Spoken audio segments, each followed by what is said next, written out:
Welcome to the highly opinionated, not well articulated Green Room podcast. I am your host tonight, Otto Keisker, here with co-host Mark DiGiovanni. Andrew is out tonight, and we're excited to talk about the NFL draft with about 17 days until the first night of the draft. So it's getting excited, and we're gonna talk a little bit about the linebackers tonight, right, Mark? Yes, sir. Yeah, I think the linebacker is one of the most important positions in the game of football. Some people disagree with me, but they're morons for the most part who disagree. Well, we're going to dive right into it here with the linebacker position. So, Mark, what do you think about, the strength of the overall class of linebackers we have coming out this year? Yeah, I think if I had to put a grade on it, I would say probably like an A minus. I think this draft is pretty deep with linebackers. I think you can say that for any defensive position this year, but really linebackers, you can find some really good linebackers in the third day of the draft and those later rounds. But also, I think there's going to be a couple of guys picked in the first round as well, even the second. So I think it's a very deep class this year, probably deeper than usual. Usually, you get like that 1 5-star who was a 5-star recruit linebacker, really good in college, and everyone just wants to get him. But you got a couple of guys here who are going to be first round picks. So it's going to be interesting to see what happens on draft day. Yeah, I agree with you there. I think this is an A for this position. You got some top end talent, like you addressed. It's going to be coming out in the first round, and then an incredible amount of depth. I could argue that guys that I have a fourth round grade on could be taken in the second round and vice versa. So that just goes to show the depth there. There's really no cliff that falls off with the talent level for these guys. So really like the overall strength of the position this year's draft. So moving on, what do we have for teams that are in need of a linebacker? Yeah, I mean, obviously, we could start with our hometown Philadelphia Eagles. I feel like they've needed a linebacker for almost like 10 years, it seems like. I feel like the last linebacker we really had who solidified that position was Jeremiah Trotter. And that was, back in 2004, 2005, early 2000s. I mean, really, since then, it's just been, Stuart Bradley, who had, high expectations, tore up his knee on flight night. And then really after that, you just had, constant change. And I know the Eagles did go out free agency. They got Kazir White and they got, Hassan Rick to be that outside linebacker. But I still think they need a true Bobby Wagner, Patrick Willis, Ray Lewis type linebacker to help solidify this defense. I think the Eagles are obviously one team that need one. Another team that jumps out to me.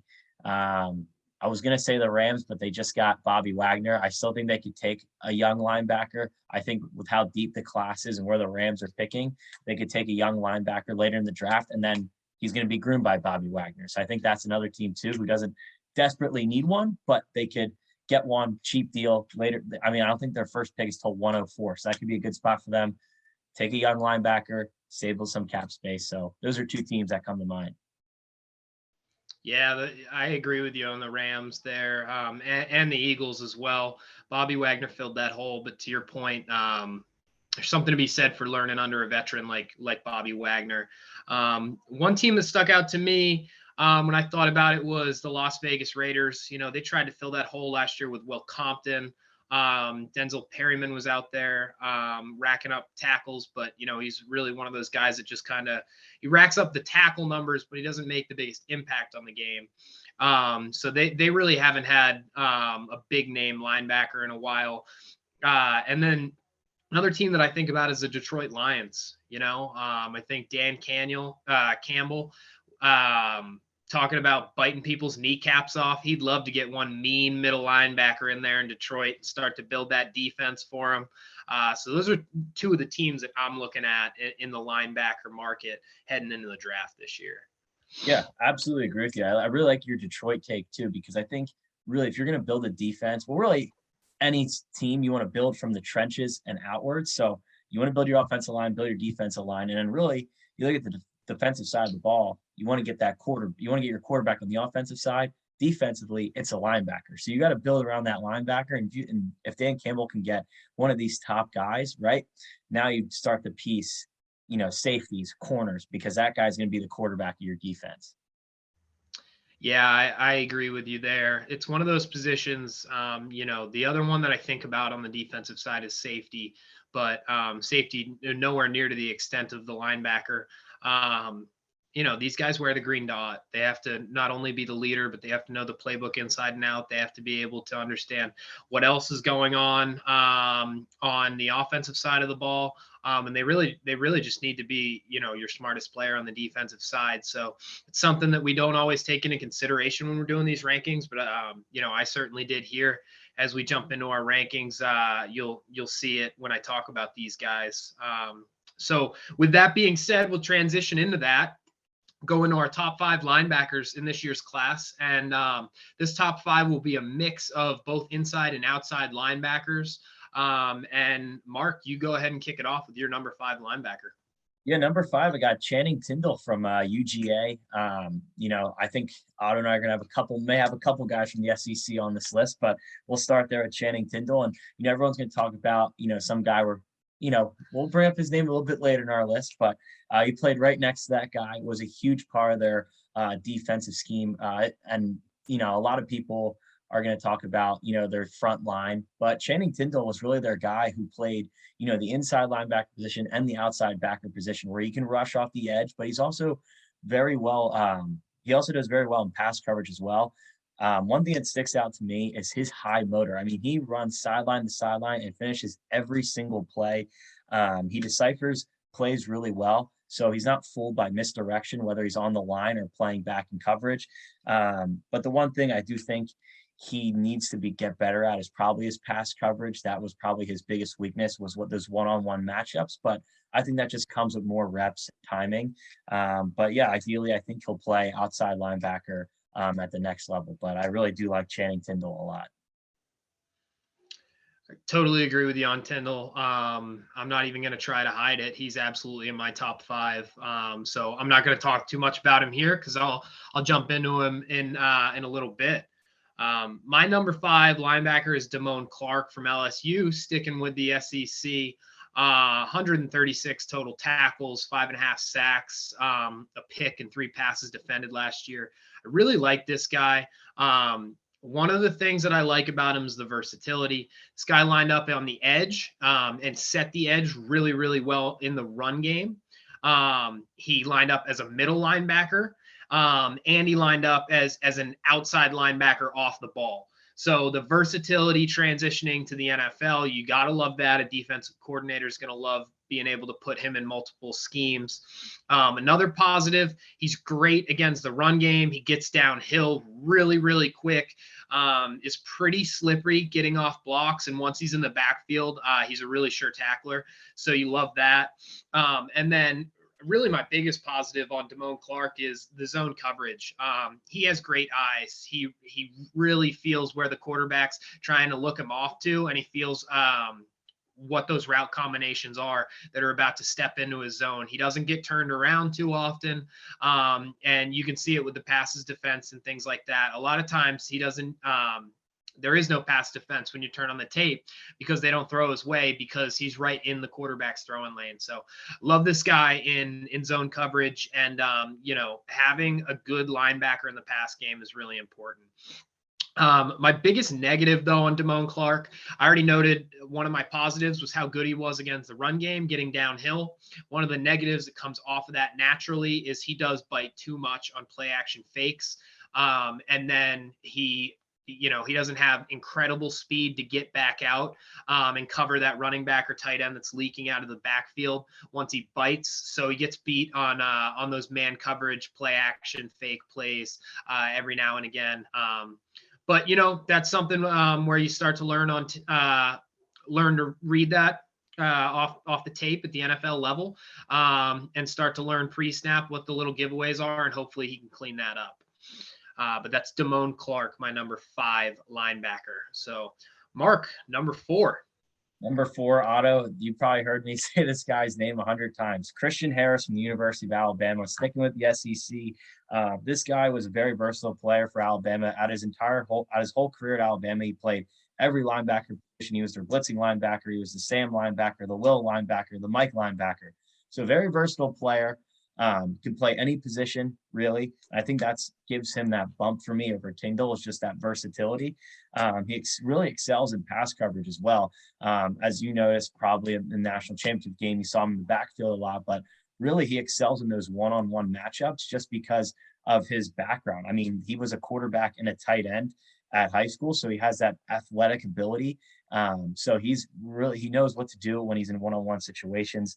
My biggest knock on this guy, though, Otto, is that he leaves his feet too early on tackles. There's too many missed tackles on tape. Even the national championship game, for example, I think it was in the third quarter, James Cook had a big run and Harris had the hole and he just left his feet way too early. And, Cook takes it 70 yards to the house. So for me, that's his biggest knock and just missing too many tackles. But I think that's one thing he can clean up at the next level, just more coaching and stuff like that. But not everyone's perfect, but I do really like Christian Harris a lot. Yeah, it's so funny. You just took everything I was going to say. Literally everything. Christian Harris is my number 4 linebacker, and my three main positives were versatility, athleticism, and blitzing ability, and my negative was too many missed tackles. So I couldn't agree more. I love the versatility. The blitzing ability to me is one of those linebackers where with the athleticism and then just kind of that mean streak that you have to have at linebacker, when he gets a beat on a quarterback, he doesn't stop. And, even if he doesn't get there, he causes that ball to come out early. So that's huge. But the too many missed tackles, I mean, this guy should be a first round prospect, and he's not because of the missed tackles. And you noted he leaves his feet too early, and then he also doesn't wrap up well. So the missed tackles are, that's a problem for him. It's even harder to bring guys down at the next level. So he needs to get that cleaned up. But I really love the athleticism and versatility like you talked to with Christian Harris. Yeah, I was going to say too, Otto, as you noticed, probably with a lot of defensive backs, especially the NFL, they just throw with their shoulder. They don't wrap up. And that's what he's been doing in college. I think because he's such a young prospect, I think, a good coach will tell him to wrap up. But yeah, that is concerning when you just throw your shoulder at a guy because, I mean, how many times do you see a cornerback come up, try to take out a wide receiver? They just throw the shoulder. Next thing you know, they get juked out and the wide receiver picks up an extra 15 yards because a guy like Ronald Darby just throws his shoulder at you. Yeah, you see it too much, especially, and we do see it with linebackers every now and then too. And it's always seems like it's the guys who are trying to, put the big hit out there and drop you with a shoulder. And, if the big hit doesn't work, they bounce right off. You don't wrap up. So, but that's all technique. And like you said, it's easily fixed. So, hopefully he cleans that up to the next level, and then the athleticism paired with that it'll make this guy a force to be reckoned with.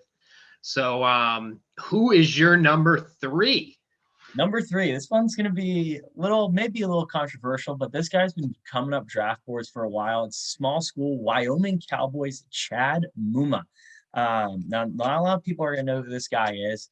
I've been seeing him rise up, but, when you turn on the tape on this guy, I mean, he was one of the most productive linebackers in the country this year, had over 67 stops, and where he really takes on his ability is stopping that run. When that ball comes in between the tackles, he's right there to clean up the run. Also very good in pass coverage as well. You got to love the kid's toughness. When you watch this kid, he's always looking for contact, always around the ball, always looking to locate the football, takes very excellent routes to that ball to track it down. The one thing I do have a knock on him is when he does try to blitz, he does get stopped a little bit. He needs to get better at shedding blocks, but I think that's one thing he'll work on. And he is a little bit of a project player. I mean, coming out of Wyoming, he's not playing against the best offenses. You're playing in the Mountain West, so he's a little bit of a project, but I think the talent is there, and I think he has a high upside. So I think it is a valuable pick to take him, in the late second round, mid second round, if he's available, just because of the talent and just where he's projected to be. Yeah. No, I like Chad Muma as well. Have him outside of my top 5. But I kind of spoke to the fact that the guys at the back end of my top 5, all the way down through about my 12th linebacker, are all I have them grouped pretty close together. Muma to me, it's the sideline to sideline ability to stop the run that has him down for me. He's not the fastest sideline to sideline. And he gets to the running back, but sometimes it's 5 yards down the field.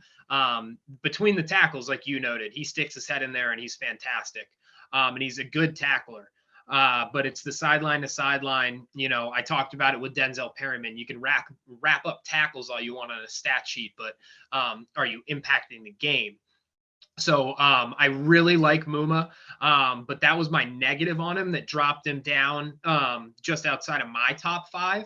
But I really like him as an athletic guy. And, I'm not that worried about the Wyoming knock. We've seen, we continue to see these guys from smaller schools start to come out and play right away. And, when you think about Chad Muma being successful, you don't have to look far. You look at Logan Wilson out of Wyoming just a couple of years ago, who stepped in and was a huge part of that Bengals run to the Super Bowl. And, if he hadn't had that terrible pass interference call, then they win the Super Bowl, maybe, potentially.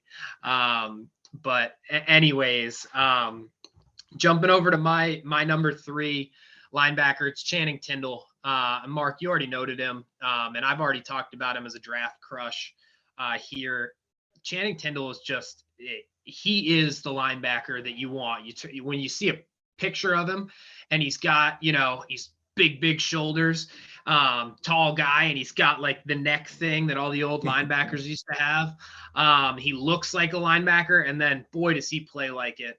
The motor and the energy, like you noted, that's my first note on him. This guy is going to get your whole team inspired because he just flies around.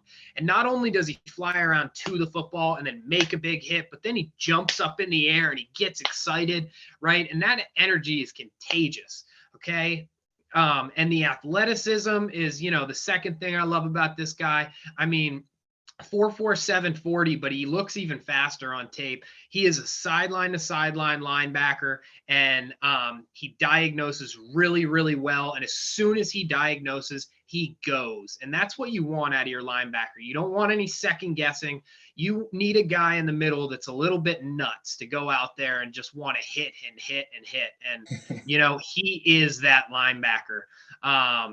And my third thing, like I just talked about, the diagnosis, he does a really good job of, sitting there, okay, whether it's a play action fake or whether it's, RPO where you got to see which way the run's going. He diagnoses, he sits, he's comfortable for a second. And then once he sees where that ball's going, he breaks and he doesn't stop until he gets there.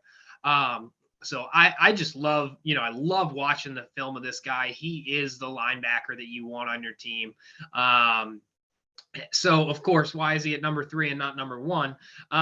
My knocks on him, he still is a little bit raw. He's not as fine-tuned as my next 2 guys. And you'll see that he tends to show blitz a little bit too early.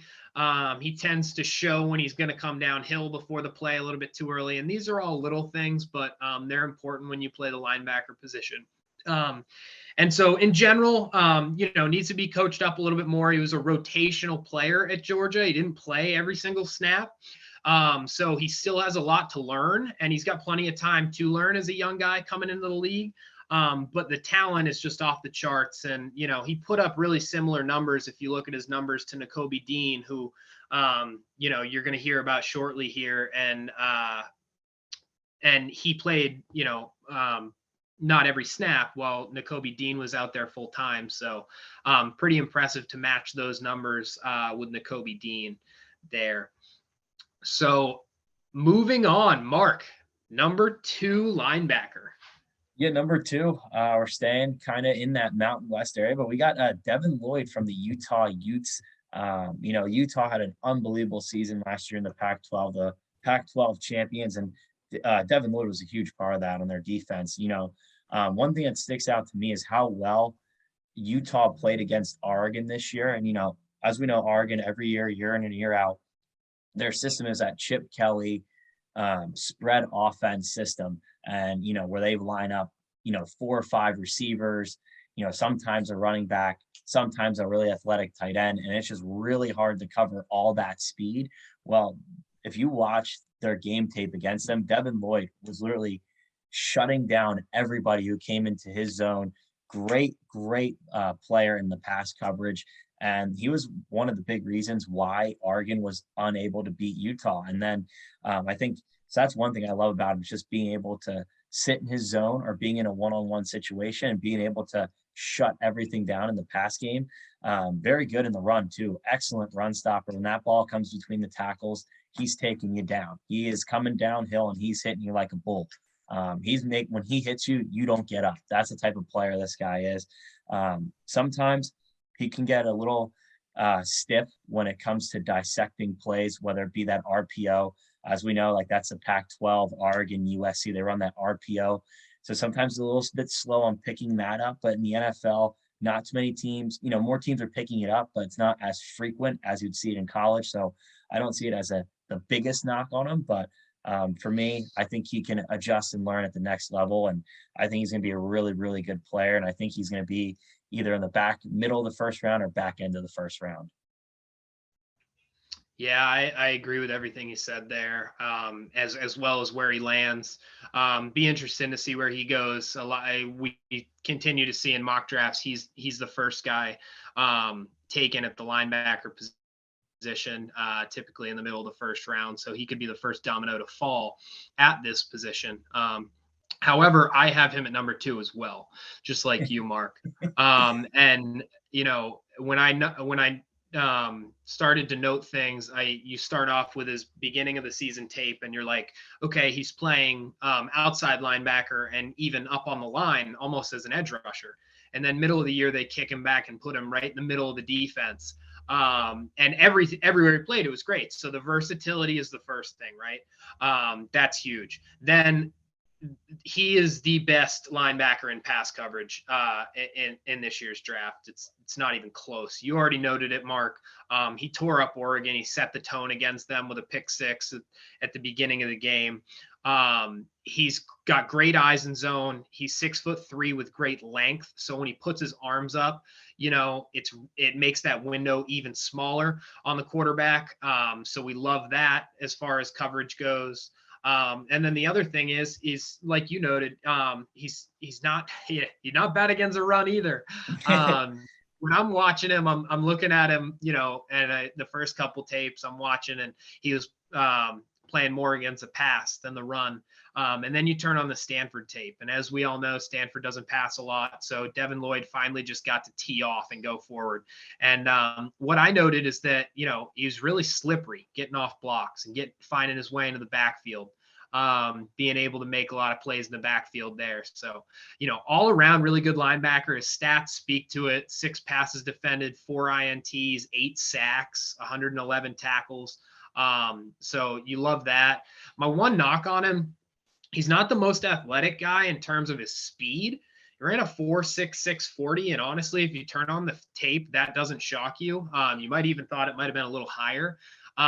He sometimes gets away with it because he has a good first step. And then he also is able to close ground when he's getting close to making a tackle, whether it be in the run game or in the pass game. He closes ground because he's so long. He's able to make those tackles. But, the speed to say he's truly sideline to sideline, I'm not sure I'm ready to go that far. He does look a little bit slow on tape. So, that's my biggest knock on Devin Lloyd. But like I said, really do like this player, impactful in every aspect of the game, and going to be interesting to see where he goes at the next level. But moving forward, we're now to the number 1 linebacker on Mark's list. Mark, who you got number 1? Yeah, I think you and I both have the same guy, but for me, it's Nicolby Dean from Georgia. I mean, it's crazy. We have 2 guys from Georgia both on our list, but Nicolby Dean goes without saying. I think one thing that sets him apart is just his football IQ. He is such a smart football player. He knows where everybody is supposed to be on his defense. And as we know, Kirby Smart's defense, I mean, that's, that 4-3, 3-4 system. He likes to switch it up like Bill Belichick. And that's really important, I think, to me, because that means he can play in multiple schemes, he can play multiple positions, and he knows where everyone is at. And obviously, playing with Kirby Smart, it's an NFL type defense. He's a natural born leader. Obviously, his stats speak for himself. The guy rarely misses the tackle. Another downhill player. I mean, this guy is if he sees the ball, he is. I mean, you're going to go down. It doesn't matter where you are in the field. He's going to track you down. He runs like a deer. The guy's just absolutely incredible. I guess like the one knock you can say is that he's not the best at shedding blocks, and sometimes he gets a little nervous when there is a run play or a screen play or there's a lineman get to the second level. Sometimes he kind of looks like a deer in the headlights. But besides that, everything put together, very good linebacker. And obviously, I think he's going to be a first round pick, and he is going to be a difference maker on day one just because of his experience at Georgia and commanding that defense. I couldn't agree more with you there. Yeah, Nicolby Dean to me starting to fall down draft boards, weirdly enough. And tell you what, this guy should be a top 15 pick with the talent and the impact that he has on every single game that you turn on and watch Georgia Bulldogs. It's going to be the same at the next level because the things that he does well are things that translate to the next level. So, if he starts to fall, some team's going to get a steal here. And, this guy's going to run their defense for 10 to 12 years because he's just that smart and that good of a player. My first positive on him, tone setter, big hitter. This guy runs through tackles. He wraps up and he runs through tackles. He lands on top of you. And then like Channing Tindall and all those Georgia boys, I mean, they're just hyped up, and you love that. It's contagious, right? So he sets the tone right off the bat. He did it in the game against Alabama in the national title game. It was like the second play, and they're running off to the right, and he runs right through Brian Robinson, a huge back, and lays him out one-on-one. There's nobody else there. Robinson could have went anywhere, and he just runs right through him. And that sets the tone for the game, right? So you want that in your middle linebacker and your leader. The next thing is the leadership and the football IQ. Mark, you already talked about it. This kid majored in I forget exactly what it is, but it's like biochemistry, crazy. I don't know, way smarter than me. He's incredibly smart. Just a great kid. If you listen to interviews with him, everything is well spoken. He has a great understanding of anything you talk to him about, but especially the game of football. My favorite Nicolby Dean play this year was in the semifinal against Michigan. They put a guy in motion, and Nicolby had seen it enough times on film. He looks over to the linebacker to the far side. The motion had come here, straight flat across the line. Nicolby Dean points at him, and he goes, he's looping. And as soon as the ball gets snapped, the guy loops back around, and they pitch it out to him. And the outside linebacker, who don't know if it was Tindall or Quay Walker, they're flying up the field, tackling him in the backfield because Nicolby Dean had said, hey, this is where the ball's going. And so incredibly smart, a great leader. Guys just, follow in line behind him. And then I already noted the big hitter, but just a run stopper in general. This guy gets downhill as a blitzer, gets downhill against the run game, and he's a good tackler, arrives with bad intentions, and he's going to make plays in the backfield, right? Not 2 yards down the field. He's going to be tackling you for a loss. And when you put teams behind the sticks, it makes a huge impact at the next level. The one knock on this guy that I continuously see and what they're trying to say that's going to push him down the boards is that, his size, he's only 5'11", and he's not the most athletic for a guy that's 5'11". So you're taking a risk on him, okay. Yeah. I mean, I agree. He could be 6 foot, 6'3" and, run a 4.3 40, but nobody's perfect. But, Mark, you talked about his athleticism. When I turn on the tape, and I know he never ran a 40 throughout this whole process, but when I turn on the tape, this guy is a sideline to sideline linebacker with his speed. And when he's running through Brian Robinson one-on-one, I'm not worried about the fact that he's 5'11" playing linebacker. This guy, to me, is going to be such a difference maker and such a leader for your team. I can't say enough good things about Nicolby Dean. Yeah, and I want to note too, Otto, if you remember the SEC championship against Alabama when that Georgia defense got absolutely lit up by Bryce Young and Jamison Williams and Mechie. The next game, obviously, they didn't have Mechie and Williams for most of the game, but you just tell like Nicolby Dean as well, like was diagnosing all of their run plays, all their pass plays, just because he's seen what they not only in person at the SEC championship, but also diagnosing what he saw on film as well. So I think that's, important to note as well. And, he kept all of his guys together. He was the unsung leader on that defense, a natural born leader. I think that's what teams want to look for, right? You want to find that guy who's going to command your defense, lead your defense, especially at the linebacker, because we said that's your quarterback on the defensive side. You want that guy calling your plays, saying, hey, let's go right now. We need to stop. Here's the play. Let's go. Everyone needs to be on their game. That's what you need. And I think Nicolby Dean, wherever he goes, I hope he's an Eagle, but we'll see. We'll see. We're only 17 days away. But, going from the number one guy at the position to maybe the other side of things, what is one sleeper that you have at the position, Mark?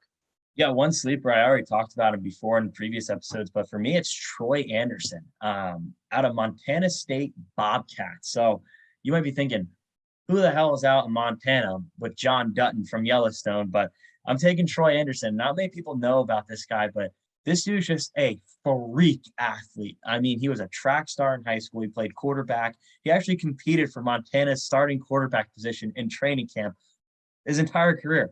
He played tight end there, and they finally put him at linebacker. He played both ways of the ball at Montana State, but linebacker is what he's going to be in the NFL most likely. And he was one of the top guys in, I think they're Division 2 or 3, whatever it is. He was all over the field, running sideline to sideline, taking people down, chasing people from behind, hitting people in the backfield, collecting sacks. I mean, unbelievable. The one knock, I think, for me is playing at that D2 level. Obviously, we've seen guys play at the D2 level and have success, but I think with Anderson, he's such a freak athlete that you can use him at any linebacker position. You can use him as an edge rusher, outside linebacker, the Mike, Sam, Will, whatever, but he's going to be a project. And I think, we don't know too much about him. If you Google like his draft tape, you're not going to see much. There's, a couple minutes on YouTube just because, he played Division 2, Division 3 football. But if you see a lot of the mock drafts, he is being mocked as a round 2 pick. So the talent is there. I think he's just going to be a project. So if he goes to the right team and the right system, I think this guy can really flourish. Yeah, I agree. Really like Anderson. He's rocking it up everybody's board. He's rocking it up mine. I've got him as an early third rounder, late second round pick. But I just love the athlete that he is, as you spoke to. My sleeper at the position is Demarco Jackson from App State. This guy, really, really good blitzer, fantastic on delayed blitz and uses a spy. I already talked about the ability of a linebacker to diagnose and then just go and not have any second thoughts. You really do just, have to go like a bat out of hell, right? And Demarco Jackson does that incredibly well. He sits in that spiral, and as soon as the quarterback leaves the pocket and is not in a good throwing position, he takes off after the quarterback, and the quarterback doesn't have enough time to set his feet and release that ball before Jackson's hitting him. So, it leads to either sacks or throwaways, and every now and then an intentional grounding penalty. So you love that. Those are all plays that put the team, the offense behind the sticks. He's a solid tackler. My one knock on him is that he tends to give up on plays before they are finished. And not just plays that are, say on the other side of the field away from where he lines up, but sometimes even plays, that are pretty close to him. I want somebody who, unless that whistle's been blown, is still jumping on the pile and making sure they're bringing the guy down, or they're trying to force a fumble or something like that. And he's not always doing that. So that's why I've got him with a lower round grade here, but really like the athleticism of this guy, and the ability to specifically get after the quarterback with Demarco Jackson from App State. Moving on, as we do each week, we'll take this position and identify one linebacker that you think realistically could end up in midnight green next year. So, Mark, who do you think could be an Eagle next year? Well, I'm going to go with our top guy here in Nicolby Dean. I think, we've seen a lot of mocks of the Eagles taking him. Will they do it? I don't know. Because, there's somebody or someone in the Eagles front office, whether it be Howie Roseman, Jeffrey Lurie, or somebody there who just hates the linebacker position. I don't know why. I don't know who it is, but that person needs to be fired immediately. But I think this could be Nicolby Dean. I could definitely see Devin Lloyd being picked there too, but if I had to pick one, I'd say Dean. Yeah, I'd love to see it. Not sure they're gonna break the streak. 1979 was the last time the Eagles took a linebacker in the first round. So not sure this will be the year. Although I'm right with you, I would love to see it. I'm not gonna say they break the streak. I think they look to the later rounds to do it. And one guy that I really like, I don't know whether or not he would fit for the Eagles. But I really like him in the second, third round range is Leo Chenal from Wisconsin. Just an all around sound linebacker, as all Wisconsin guys are. He's really, really good against the run game, really good in zone coverage, incredibly smart with play diagnosis, understanding route concepts and coverage. And he's a really, really sure tackler, which I love. Nothing is going to pop, from an athleticism standpoint, but everything that he does in every aspect of the game is very sound. And I think he's going to be an impactful player at the next level, probably in, like I said, the late second to third round range. So, with the Eagles having 2 third-round picks and one in the second, I'm looking at Leo Chenal to potentially suit up in midnight green next year. So as we move on, we're going to move into the rapid fire questions portion. So we're going to quick hit. I will ask the question, Mark will give an answer, and then I will give an answer, and we'll move on to the next one. We have 4 questions today, all of them related to the linebacker position. So I am going to jump right into this here. And Mark, you go ahead and shoot off your answer. The first one, if you could pick one linebacker in today's NFL to mentor one of these guys coming out of the draft, who would it be? I already mentioned Bobby Wagner, but I'm going to go a different route here. I'm going to say Darius Leonard, the maniac himself. I just think he's just an incredible talent. He's been in the league for a while. He's pretty much seen everything. And I think, he's a great dude, great leader for the Colts. So I think he would be a great, great mentor. Yeah, I like that a lot. I actually have Wagner as mine. And what sold it for me was the other day reading a story about him that he negotiated his own deal with the Rams. He negotiated that himself. And it's the second time now where he's negotiated his own deal. And he talked about how his objective after he stops playing football is that he wants to be a general manager or work in the front office. And he's done extensive amount of research over the past couple of years looking into contracts and free agency and things like that. So I think that from a mentoring standpoint, not only are you going to learn how to break down a defense and how to play the linebacker position, but you're going to get even more being under Bobby Wagner, just an incredibly smart and impressive linebacker. So the next question is, who do you think, if you had to put money on it today, would be the first linebacker drafted in this year's class? I think with the recent reports of Dean slipping, I'm going to have to say Devin Lloyd because he seems to be rising as Dean is slipping. But obviously these could be smoke screens. But if I had to put money on, I will say Dean, or I'll say Devin Lloyd, not Dean. So I'll say Devin Lloyd because Dean is slipping apparently. I agree with you. I have Devin Lloyd as well. Which rookie linebacker will have the biggest impact in their rookie season? That's a good question. I'm going to go back to Nicolby Dean just because of what we talked about, his football IQ. I think, and then playing under Kirby Smart, I think that's just going to help him a lot. And I think he has a leg up in the competition just because of his football smarts over everybody else.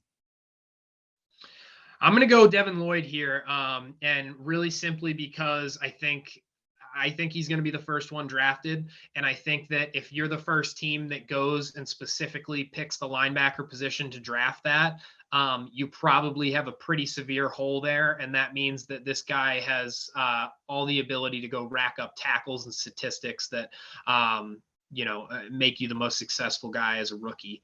Our last question, which linebacker in this year's class do you think will have the most successful overall career? Woo, man, that's a deep question. That is a deep one. Best career. I'll go on a limb here. I'll go with I'm gonna go with Brandon Smith from Penn State. A little bit of a throw out there, but I mean, this dude racked up tackles in Happy Valley last year. Played every position from the D end, outside linebacker to every linebacker position. So I think if he goes to a team who can do everything like that, like if he can go to the Ravens and play on the line or play a linebacker position next to Patrick Queen, I think he'll be really successful. But that's one guy. I'll just go out on a limb, change it up and just saying, Nicolby Dean, Devin Lloyd. So we'll go Brandon Smith. Okay. Well, I'm not going out on a limb. Again, Nicolby Dean. I just think, when I think about the overall career, first of all, you have to play for a long time, right? Longevity is important for your legacy, and then obviously make a big impact. And Nicolby Dean is going to play for a long time because of how smart of a player he is. Take care of his body. Even after, he loses a step, he'll still be able to play because of the way he recognizes plays and his ability to call a defense, things like that. So he's got the longevity on his side. And then I think he's going to make an impact, throughout his entire career as a player because of that football IQ, and then just his ability to play football and be a downhill linebacker that affects the game in so many ways. So I have Nicolby Dean there. Moving into our second to last segment of the night, Mark, who is your sleeper this week at any position in the draft? Ooh, sleeper. I guess this guy is not really a sleeper per se, but we're going to go with another UGA guy, Adam Anderson, outside linebacker. He's a tough kid, always keeps his feet moving when he's in contact, makes a lot of stops, and really good at setting the edge. I think that's the one thing that you'll notice about Anderson is, we talked about Tindall, you talk about Dean, you talk about, Devontae White, you talk about Jordan Davis, you talk about all their great strengths, but, Adam Anderson gets kind of lost in the sauce there just because there's so much defensive talent, but he plays that D end position, outside linebacker position so well. He's great at setting that edge and stopping that run. So I really like him. The one thing I do have a knock on is that he does lack a little bit of pop. Instead of, running through a tackle, just kind of wrap you up and just kind of put you down. I think that's the one thing a lot of scouts want to see is like, absolutely, give a guy a hit and be like, hey, you want to come back here, you got to come through me. So I guess that's my one knock against him. He also takes long routes to the football sometimes, so he needs to get better at that. But I think that just comes with, more reps and just, watching film. So I think that's not too big of a knock, but I really do like Adam Anderson a lot. I like it. I'm going to stick with the linebacker position as well for mine. And I have Neffy Sule, if I am pronouncing that correctly. I really like this guy. He was the other linebacker at Utah next to Devin Lloyd. But on certain plays, he's the guy that pops off the screen to you. So the motor specifically and the willingness to stick his neck right into the pile is what I love about this guy as a sleeper. This guy is never, ever done with a play. And you see on certain plays, there's a pulling guard, and Neffy's the first guy to that hole or that gap, right? And he knows he's got another linebacker coming behind him, and he just takes on that hit, right? He knows he's not making the tackle, but I'll take the blocker out of it and you go make the play. Unselfish football, and being able to stick your neck in there, that is something that's huge for a guy who's going to have to play special teams, being drafted in the later rounds to make the roster. So absolutely love that. The guy has or does a good job of route recognition in zone coverage and in man coverage as well. Really good football IQ. And then my other positive with him, and this is part of the football IQ part, is he comes from a football family. He's the brother of Neffy Sule, the left tackle that went to Detroit in last year's draft, and his other younger brother is a very impactful linebacker still playing at Oregon. So a football family, loves being around the game. You can tell by the way that he plays when you turn on the tape, and it transfers over to just his football IQ in general. Knocks on him, he's 5'11", runs a 4.67 40. So he's undersized. He's not an incredible athlete. He's never going to be your star linebacker, but he's a guy who can step into, fill a role as a starter, play some impactful snaps, and be a difference maker on special teams. So I like Neffy Sule as my sleeper this week. Moving into our last segment, Mark, who have you just not been able to stop thinking about this week? Who's your draft crush? Draft crush, we keep talking about it. Otto's been calling for it. We're going to crush on Desmond Ritter. Otto's been saying, where's this guy? Why have you been crushing on him? I kept saying, I don't need to because he's my number one quarterback. And this guy just seems to keep slowly rising up a little bit by bit. He was my top guy. I watched a lot of him at Cincinnati this year. Great leader, natural born leader. I think it's so impressive for a guy to take a mid-major school like Cincinnati, win 44 games in your total career, won 44-5 as a starter. The guy knows how to win. But not only that, take that school to the Final Four in college football, where the system is so rigged. It's so, it's all by that committee, which is, don't get me started on that. It's all rigged. It's all for politics, all for money. But they could not keep this team out. And that's because of Desmond Ritter and his quarterback play, leading that team there. Cincinnati had a great team, great defense, great offense, but Desmond Ritter was at the forefront of their success. So he's my top guy. I hope he goes in the first round. Probably not going to happen. Seems like Malik Willis is going to be that guy in the first round, but I'm hoping for my guy. I'm hoping for him. Well, before I jump into my draft crush, I would just say for our viewers out there, first of all, thank you for the viewership. We really appreciate that. Please like the videos, share them with your friends. We would love that.